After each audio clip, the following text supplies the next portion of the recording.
ये रेस किसी लाइन पे खत्म नहीं होती, ये एक लंबी मौत की चाल है। ये दौड़ का मैदान नहीं, मौत का सफर है। हर वार्निंग कॉन्टेस्टेंट्स को उनके मौत के एक कदम और करीब ले जाती है। कोई भी अगर 3 वार्निंग ले ले तो उसी जगह गूंजती है गोली, और जो आखिरी बंदा चलती हालत में जिंदा बचता है वही सब कुछ जीतता है, पैसा, शोहरत और अपनी हर ख्वाहिश। स्वागत है आपका एक thriller film the long walk के समरी में। ये एक साइकोलॉजिकल ड्रामा है जिसमें जीत से ज्यादा बचा रहना मुश्किल है। 2025 की ये फिल्म स्टीफन किंग के एक मशहूर नॉवेल पर बेस्ड है। फिल्म शुरू होती है एक आदमी रे से, जिसे एक ऑफिशियल नोटिस मिलता है। आपको सेलेक्ट किया गया है एक डेडली कंपटीशन के लिए, द लॉन्ग वॉक। पूरा देश इस इवेंट को लाइव देखेगा। इसका इनाम सिर्फ पैसा या फेम नहीं, बल्कि एक ऐसी विश जो सिर्फ आखिरी सांस लेने वाले जिंदा इंसान को मिलती है। रे अपनी माँ के साथ रवाना होने की तैयारी करता है। सफर के दौरान दुनिया की हालत दिखाई जाती है। एक जंग ने सब बर्बाद कर दिया था। टूटे हुए शहर, खाली सड़कें और लोग जो सिर्फ जिंदा रहने की कोशिश कर रहे हैं। बहुतों के लिए द लॉन्ग वॉक ही गरीबी से बचने का एक रास्ता है, पर हर साल सिर्फ 50 जवान मर्दों को चुना जाता है। रे की माँ आंखों में आंसू लिए कहती है, बेटा वहाँ मत जा, वहाँ से कोई लौट कर नहीं आता। लेकिन रे सिर्फ इतना कहता है, माँ मुझे ये करना ही होगा। जब वो अलविदा के लिए गले लगते हैं, माँ का हाथ थोड़ा और कस जाता है, जैसे उसे छोड़ना एक गुनाह हो। रे वादा करता है, मैं लौटूंगा, और फिर चला जाता है। थोड़ी देर बाद रे की मुलाकात होती है एक और कॉन्टेस्टेंट से, पीटर मैकव्रीज। दोनों के बीच एक बॉन्डिंग बन जाती है। धीरे धीरे वो एक छोटी टीम बनाते हैं, हैंक, बेकर, स्टेबिन्स और सबसे छोटा पार्टिसिपेंट कर्ली के साथ। तब स्टेज पर आता है द लॉन्ग वॉक का मास्टरमाइंड, दी मेजर। एक आदमी जिसके चेहरे पर मुस्कान है पर आंखों में डिसिप्लिन की ठंडक। वो एक एक करके कॉन्टेस्टेंट्स के नाम पुकारता है। हर लड़का लाइन से निकलता है, मेडल टैग लेता है और चुपचाप वापस अपनी जगह जाता है। जब सब 50 लोग काउंट हो जाते हैं, मेजर बोलता है, देश अभी जंग से उभर नहीं पाया, शहर टूटे हुए हैं, लोग थके हुए हैं, पर द लॉन्ग वॉक ये उन्हें याद दिलाता है कि जीना भी एक फर्ज है। उसके कहने के मुताबिक देश की असली बीमारी गरीबी नहीं, सुस्ती और हार मानने की आदत है। इसीलिए ये इवेंट है, ताकि लोगों को डिसिप्लिन और एंड्योरेंस का मतलब समझ आए। फिर वो रूल्स समझाता है। हर पार्टिसिपेंट को 3 माइल पर ओवर से कम स्पीड पर नहीं चलना है। धीमे हुए एक वार्निंग, दूसरी गलती दूसरी वार्निंग, तीसरी बार खामोशी, और फिर बस। कोई फिनिश लाइन नहीं, कोई रुकने की जगह नहीं, सिर्फ मौत तक चलना। इतना कहकर मेजर अपनी पिस्टल उठाता है और हवा में गोली चलाता है। फिर द लॉन्ग वॉक ऑफिशियली शुरू होती है। 50 लड़के एक साथ आगे बढ़ते हैं। उनके पीछे ट्रक्स चल रहे हैं जिनमें आर्म्ड सोल्जर्स बैठे हैं। रे लैंडस्केप देखता है, सूना, खाली और मौत जैसा शांत। एक कॉम्पिटिटर बार्कोविच कहता है, मेजर क्राउड को बाद में आने देता है, फिलहाल सिर्फ हम और मौत दोनों लाइव हो रहे हैं। कैमरे हर जगह लगे हुए हैं जो हर कदम कैप्चर कर रहे हैं, उन लोगों के लिए जो घर बैठकर ये सब देख रहे हैं। जब तक वो लोग 7 माइल तक पहुंचते हैं, वॉकर्स ग्रैंड प्राइज के बारे में बात करना शुरू कर देते हैं। बेकर मानता है कि उसकी सिर्फ एक मोटिवेशन है, पैसा, लेकिन रे उससे सहमत नहीं होता। कहता है कि सिर्फ दौलत ही सब कुछ नहीं होती जिसके लिए लड़ना चाहिए। कुछ देर बाद एक और कॉन्टेस्टेंट हार्कनेस आता है, जिसके हाथ में एक छोटी नोटबुक होती है। वो ध्यान से सबका नाम और नंबर लिखता है और बताता है कि वो द लॉन्ग वॉक के बारे में एक बुक लिख रहा है। अगर वो बच गया तो वो अमीर और मशहूर बन जाएगा। लेकिन पीटर कहता है कि अगर हार्कनेस सच में जीत गया तो उसे याद रखने के लिए किसी बुक की जरूरत ही नहीं पड़ेगी। इसी दौरान सबसे छोटा वॉकर कर्ली लड़खड़ाने लगता है। उसके पैरों में तेज दर्द होने लगता है और वो मुश्किल से खड़ा रह पाता है। रे उसका हाथ पकड़ लेता है ताकि वो चलता रहे और पीटर उसे हिम्मत देता है। लेकिन दर्द इतना बढ़ जाता है कि कर्ली सड़क पर गिर जाता है। जब वो अपनी 3 वार्निंग के बाद भी नहीं उठता, एक सोल्जर आगे बढ़ता है और उसे गोली मार देता है। ये देखकर रे इतना ज्यादा शॉक होता है कि वो धीरे चलने लगता है और एक सोल्जर उसे फर्स्ट वार्निंग देता है। लेकिन पीटर तुरंत उसका हाथ पकड़ के उसे आगे खींच लेता है। मेजर फॉलन बॉय के बारे में अनाउंसमेंट करता है और सबको कहता है कि चलना जारी रखें क्योंकि और मौतें अभी होने बाकी हैं। थोड़ा और चलने के बाद ग्रुप 17 माइल मार्क तक पहुंचता है। रे मानता है कि वो काफी देर से थक गया है और उसे नहीं पता कि वो कितनी देर और चल पाएगा। लेकिन पीटर कहता है कि एंड के बारे में मत सोच, सिर्फ एक पल, एक वक्त पर चल। कुछ घंटे बाद रे, पीटर, हंक और बेकर एक दूसरे के करीब आ जाते हैं और उनके बीच एक अच्छा बॉन्ड बन जाता है। लेकिन सब कुछ ठीक लगता है, तभी ही हीट और थकान कॉन्टेस्टेंट नंबर 1 को गिरा देती है। उसका शरीर उसका साथ छोड़ देता है और वो रोड पर गिर जाता है क्योंकि उसे द्वारा पड़ने लगता है। कुछ वॉकर्स उसके लिए परेशान हो जाते हैं, लेकिन बारकोविच हंसकर उसका मजाक उड़ाता है। सोल्जर्स वार्निंग देते हैं और जब वो लड़का होश में नहीं आता तो उसे भी गोली मार दी जाती है। हैरानी की बात यह है कि बारकोविच उसकी मौत का जश्न करता है, कहता है सबको खुश होना चाहिए क्योंकि अब जीतने के चांस बढ़ गए हैं। जब वो लोग 25 माइल तक पहुंचते हैं, बारकोविच एक लड़के रैंक पर ध्यान देता है। पहले वो उसके नाम का मजाक उड़ाता है, फिर उसकी माँ के बारे में गंदी बातें बोलता है। रैंक गुस्सा हो जाता है और उस पर हमला करता है, लेकिन चूक जाता है और जमीन पर जोर से गिरता है। बाकी सब उसे कहते हैं कि उठ जा, लेकिन वो समय पर नहीं उठ पाता और सोल्जर्स उसे भी गोली मार देते हैं। ये देखकर रे और पीटर दोनों गुस्से में आ जाते हैं और बारकोविच पर इल्जाम लगाते हैं कि उसने रैंक को मार डाला, लेकिन वो पागलपन भरी हंसी के साथ कहता है कि उसकी कोई गलती नहीं क्योंकि उसने उस लड़के को हाथ भी नहीं लगाया था। थोड़ी देर बाद एक और कॉन्टेस्टेंट परेशान हो जाता है क्योंकि उसे बहुत जोर से ऐसी थी। वो सड़क पर ही रुक जाता है और मजबूरी में ऐसे ही सबके सामने हगने लगता है। सोल्जर्स उसे वार्निंग देते हैं और जब वो नहीं चलता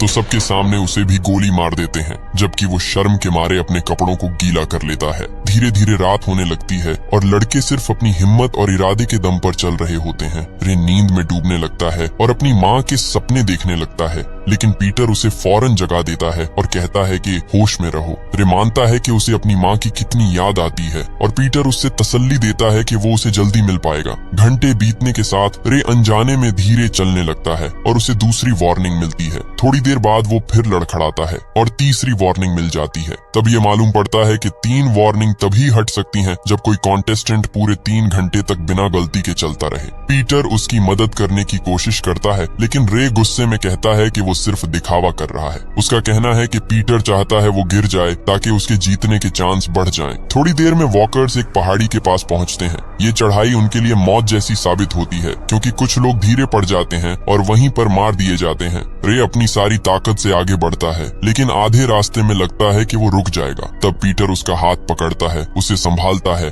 और कहता है कि रुकना नहीं। रे इमोशनल हो जाता है और माफी मांगता है कि उसने पहले गुस्सा किया था। कहता है उसका वो मतलब नहीं था। पीटर कहता है फिक्र मत करो और उसे सांस लेने का मौका देता है। यहाँ बेकर भी टेंशन में आ जाता है क्योंकि उसको भी बहुत जोर से आई थी और पहले वाले आदमी की तरह बेकर भी खड़े खड़े सड़क पर हगने लगता है। इससे पहले कि ये लोग उसे भी मार दें, बेकर वापस से जल्दी वॉक करने लगता है। पीटर और रे बेकर से हंसते हुए कहते हैं बदबू आ रही हो, तो इसलिए बेकर भी थोड़ा शर्मा कर आगे बढ़ता है। अगली सुबह तक ग्रुप 59 माइल्स कवर कर लेता है। रे फिर से कमजोर पड़ने लगता है और पीटर से कहता है कि बात करता रहे ताकि वो ध्यान ना खोए। फिर रे बताता है कि वो जीतना चाहता है, सिर्फ जिंदा रहने के लिए नहीं बल्कि इसलिए भी कि उसे लगता है कि उसके पास एक खास मकसद है। लगभग 67 माइल पर हंक मुश्किल से संभल रहा होता है। उसके कदम कमजोर हैं और जब पीटर उससे बात करने की कोशिश करता है, हंक बदतमीजी करता है और लड़खड़ाते हुए आगे बढ़ता है। इसी दौरान हार्कनेस और बुरा होता जा रहा है। उसका एंकल मुड़ जाता है और वो पेस बनाए रखने में परेशान होता है। उसे वार्निंग मिलती है धीमे चलने पर और रे उसे हिम्मत देता है, लेकिन उसका जिस्म साथ नहीं देता। वार्निंग्स खत्म होते ही सोल्जर्स उसे गोली मार देते हैं। रे और पीटर उसकी मौत से बहुत दुखी हो जाते हैं, लेकिन बारकोविच उनका मजाक उड़ाता है। कहता है कि अपने दोस्त के लिए कोई पोएम लिख लो या गाना गा लो। पीटर गुस्सा हो जाता है और उसे फिर से मर्डरर कहता है। उनके बीच एक और गर्म बहस शुरू हो जाती है। जब ग्रुप 100 माइल तक पहुंचता है, मेजर उन्हें इतना लंबा टिकने पर बधाई देता है, लेकिन वो पल छोटी खुशी का होता है क्योंकि एक लड़का आकस्मिक दौड़ने लगता है, एक बिल्डिंग की तरफ भागने की कोशिश करता हुआ। वो दरवाजे तक पहुंचने से पहले ही गोली से उड़ा दिया जाता है। 103 माइल पर बचे हुए लड़के बात करते हैं कि अगर वो जीत गए तो क्या विश करेंगे। बेकर कहता है कि वो एक रॉकेट मांगेगा ताकि चांद तक जा सके। हंक मजाक में कहता है कि उसे 10 नंगी औरतें चाहिए। पीटर कहता है कि वो 2 विनर्स की विश करेगा एक के बदले। जब रे की बारी आती है, वो कहता है कि वो पूरी सिस्टम बदलना चाहता है। बाकी सब कहते हैं कि ये मुमकिन नहीं क्योंकि विशेष देश की हालात को सीधे बदल नहीं सकती। गुस्से से भरे हुए ग्रुप मेजर और पूरी द लॉन्ग वॉक पर चिल्लाने लगता है और उन पर गालियां देता है।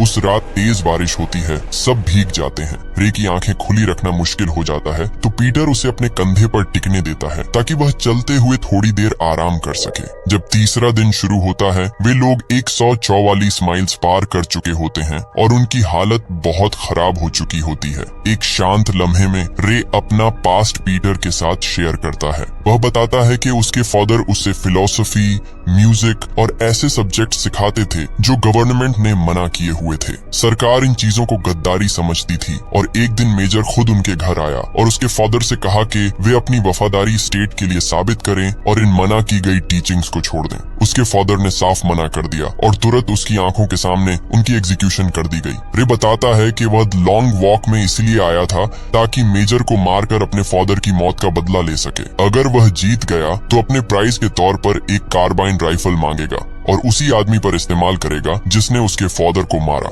जब तक वे 170 माइल्स तक पहुंचते हैं, कंपटीशन और भी ज्यादा खौफनाक हो जाता है। एक वॉकर थककर सोल्जर्स के पास जाता है और मदद मांगता है, लेकिन सोल्जर्स उसे गोली मारकर गिरा देते हैं और एक टैंक से कुचलकर खत्म कर देते हैं। कुछ देर बाद एक और कॉन्टेस्टेंट पागल हो जाता है, अपने कपड़े उतार देता है और गलत डायरेक्शन में चलने लगता है। सोल्जर्स बिना सोचे समझे उसे भी गोली मार देते हैं। उस रात जब वो 201 माइल्स कवर कर चुके होते हैं, स्टेबिन्स रे के पास आता है और बुरी खबर देता है। हंक अब गिरने के कगार पर है। रे तुरंत उसके पास जाता है उसे हिम्मत देने के लिए, लेकिन हंक अचानक शांति से पीछे मुड़ता है और सोल्जर्स की तरफ चल पड़ता है। वहीं पर उसकी एग्जीक्यूशन कर दी जाती है और ग्रुप शॉक में रहता है। बेकर अपने आप पर कंट्रोल नहीं कर पाता और अपने दोस्त तक पहुंचने के लिए लाइन फॉर्मेशन तोड़ देता है। सोल्जर्स उसे वार्निंग देते हैं, लेकिन उसके मरने से पहले ही रे उसे पकड़ लेता है और खींचकर आगे ले जाता है, चिल्लाता हुआ कि हंक गया, अब कुछ नहीं हो सकता। अगला दिन शुरू होता है और ग्रुप 209 माइल्स पार कर चुका होता है। अब सिर्फ रे, पीटर, बार्कोविच, स्टेबिन्स, बेकर और पार्कर जिंदा बचे होते हैं। वे रियलाइज करते हैं कि हंक ही सिर्फ एक ऐसा था जिसकी वाइफ घर पर उसका इंतजार कर रही थी। सब डिसाइड करते हैं कि जो भी जीते वो उसकी बीवी को प्राइज का कुछ हिस्सा जरूर देगा, लेकिन कोई भी बार्कोविच से नहीं कहता कि वह कंट्रीब्यूट करे और ये बात उसे अलग महसूस कराती है। अकेलापन से परेशान बार्कोविच रे के पास आता है और मानता है कि उसे हंक की मौत का दुख सताता है। वह माफी मांगता है और ग्रुप में दोबारा शामिल होने की रिक्वेस्ट करता है। रे उसे अलाउ कर देता है, लेकिन कुछ देर बाद बार्कोविच का बिहेवियर अजीब हो जाता है। उसका दिमाग धीरे धीरे हिलने लगता है और एक शॉक भर देने वाले मोमेंट में वह आगे दौड़कर अपने गले में चाकू घुसा लेता है। सोल्जर्स तुरंत उसे खत्म कर देते हैं, जबकि बाकी लोग अंदर से टूट चुके मजबूरन चलना जारी रखते हैं। उस रात थके हुए ग्रुप ने मिलकर गाना शुरू किया ताकि उनका हौसला बना रहे और वो चलना जारी रख सके। 5वें दिन तक वो 278 माइल्स तक पहुंच चुके थे। अब उनका रास्ता उस शहर से गुजरता था जहां रे की माँ रहती थी। पार्कर ने कहा कि रे लकी है कि उसे अपनी माँ दोबारा मिल रही है, लेकिन पीटर बोला कि ये एक श्राप है क्योंकि ये सब कुछ और मुश्किल बना देगा। 286 माइल्स पर वो आखिरकार रे के होम टाउन पहुंच गए। रे का एक जूता फट गया था। बेकर ने उसे सलाह दी कि दोनों जूते उतार दें, वरना इम्बैलेंस से वो और तेज थक जाएगा। कुछ देर बाद रे ने भीड़ में अपनी माँ को देखा। पहले तो वो दूर से हाथ हिलाता रहा, लेकिन फिर अपने जज्बात पे काबू न रख पाया और दौड़कर उसकी तरफ गया, एक झप्पी मांगते हुए। इस बड़े खतरनाक, बेवकूफी भरे मूव पर उसे बार बार वार्निंग मिली और उसकी माँ चिल्लाई के चले जाओ वरना तुम्हें मार दिया जाएगा। जब सोल्जर्स गोली चलाने वाले थे तब पीटर ने रे को जोर से खींचकर वापस लाइन में ला दिया, उसकी जान बचाते हुए। रे के होम टाउन से निकलने के बाद पीटर ने अपनी दर्द भरी कहानी बताई। उसने कहा कि वो तब से चल रहा है जब से उसे याद है, जब उसके माँ बाप जंग में मर गए थे। उसके बाद उसका चाचा उसे अपने पास ले गया जो उसे रोज पीटता था, जब तक पीटर सिर्फ 10 साल का था और वो मर नहीं गया। अकेला रह जाने के बाद पीटर कुछ सड़क के बच्चों के साथ मिल गया और चोरी और लड़ाई करके जिंदा रहा। एक लड़ाई में एक लड़के ने उसे छुरी मारी और उसके गले पर एक निशान छोड़ गया। वो होश में हॉस्पिटल में आया, लेकिन उसने उस लड़के को नहीं बल्कि खुद को दोष दिया। उस दिन के बाद उसने कसम खाई, चाहे जिंदगी कितनी भी अंधेरी हो जाए, वो हमेशा रोशनी ढूंढने की कोशिश करेगा। उसने कहा अगर वो जीत गया तो प्राइज मनी से वो ऐसे ही अनाथ बच्चों की मदद करेगा। ये सुनकर रे गहरे तौर पे हिल गया। जब वो 306 माइल्स तक पहुंच गए, स्टेबिन्स ने सबको वार्निंग दी, अब कोई किसी की मदद नहीं करेगा। सबने मान लिया, चाहे वो दिल को कितना भी दर्दनाक लगा हो। कुछ देर बाद बेकर के नाक से खून बहने लगा, लेकिन इस रूल की वजह से कोई आगे नहीं आया। फिर पार्कर अचानक कंट्रोल खो बैठा। उसके बाद पार्कर ने ऐसा कुछ कर दिया जिसे देखकर सबके होश उड़ गए। उसने एक सोल्जर पर हमला किया, उसकी राइफल छीन ली और उसे वहीं मार मार दिया और खुद भी मर गया। शाम तक बेकर की हालत और बिगड़ गई। पीटर और रे ने रूल तोड़कर उसकी मदद की, लेकिन बेकर जानता था कि वो ज्यादा देर नहीं चलेगा। उसने उन्हें एक लॉकेट दिया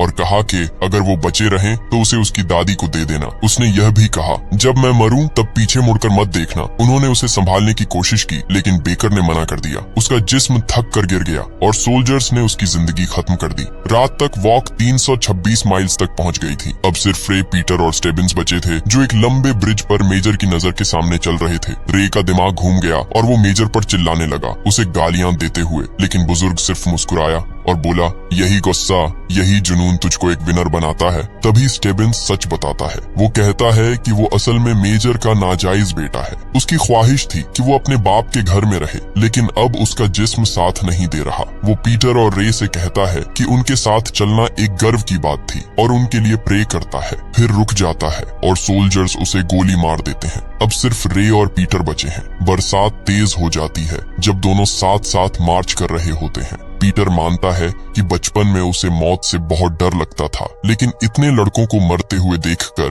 उसे समझ आ गया कि मौत ही जिंदगी की एक सच्चाई है और तुम सिर्फ एक चीज चुनो कि तुम उसका सामना कैसे करते हो। 331 माइल्स पर वो एक शहर पहुंचते हैं जहां भीड़ पागल होकर चीयर कर रही होती है, ये देखने के लिए कि इन दोनों में से कौन बचेगा। अचानक पीटर रुक जाता है और कहता है कि वो हार मान लेना चाहता है ताकि रे जीत सके और अपनी माँ के पास लौट जाए, लेकिन रे मना कर देता है और उसे कहता है कि चलते रहो, हम साथ में जाएंगे। पीटर कुछ कदम और आगे बढ़ता है, इस बात से अनजान कि रे पीछे रुक गया है। रे के पास पहले ही 3 वार्निंग्स थीं और तुरंत सोल्जर्स उसे गोली मार देते हैं। गोलियां उसके जिस्म को चीर देती हैं और मेजर खुद उसे आखिरी शॉट देता है। जब पीटर को समझ आता है कि क्या हुआ, वो पूरी तरह टूट जाता है। भीड़ उसकी जीत पर चीयर कर रही होती है। जब मेजर आगे बढ़कर उसे कॉन्ग्रेचुलेट करता है कि वो द लॉन्ग वॉक का विनर बन गया है, फिर मेजर पूछता है उसकी विश क्या है। पीटर खुद को मुश्किल से संभालते हुए कहता है उसे एक सोल्जर का कार्बाइन चाहिए ताकि वो उसे अपने बच्चों को दे सके,